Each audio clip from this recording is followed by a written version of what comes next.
বাড়িতে অর্থভাগ্য ফেরাতে এবং অপ্রয়োজনীয় খরচ কমাতে বাঙালি লোকসংস্কৃতি ও বাস্তুশাস্ত্রে বেশ কিছু কার্যকরী পয়সার টোটকা প্রচলিত আছে।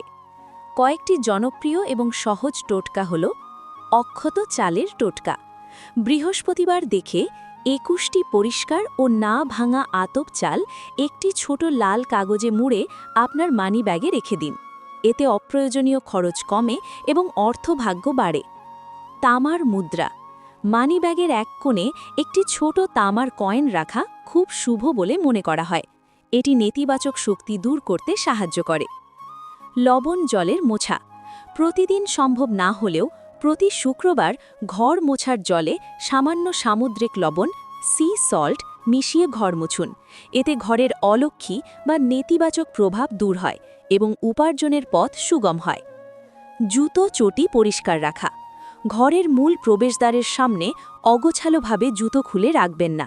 সদর দরজা সবসময় পরিষ্কার রাখলে ঘরে অর্থাগম ভালো হয়।